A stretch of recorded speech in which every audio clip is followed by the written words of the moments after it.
And welcome back. Time to discuss another episode of Color 10's podcast, Crime Traveler. Today, we have digital content producer for Color 10, Christina Randall. Christina, thanks for being on the show. Hey, thanks for having me. These have been exciting, episodes through time.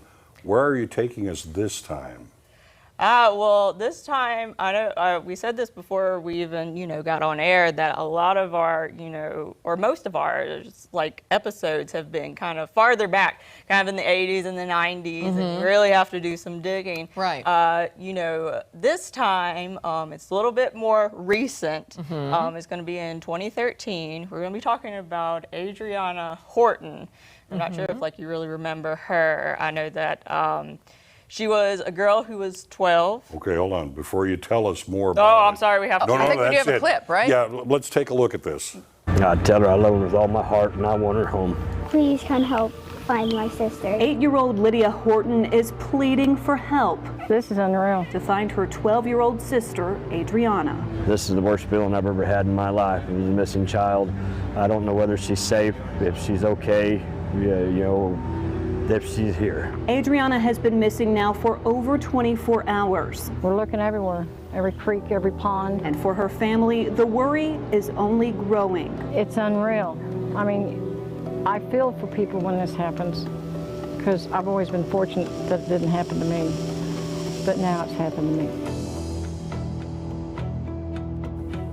Okay, Christina, so this young lady disappeared from Golden City, is that correct? Yes. From what we have found out is that it was in 2013.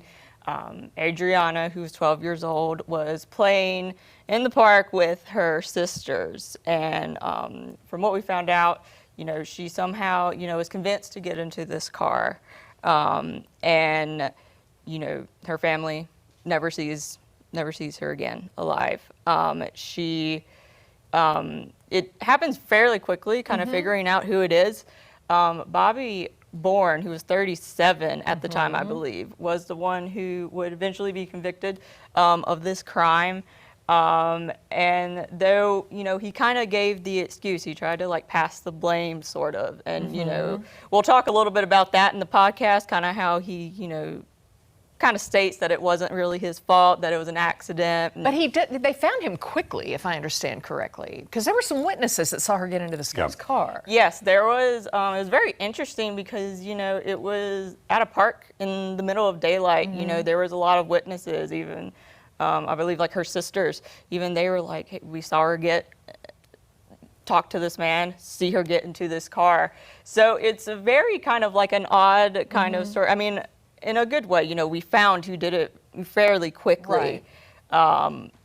But, it was just it's a very kind of strange case. It kind of has a lot of these kind of different kind of twists, which is what we like on Crime Traveler. We like to look at all the kind of different twists and turns and kind of the court aspect of it, which we'll learn more.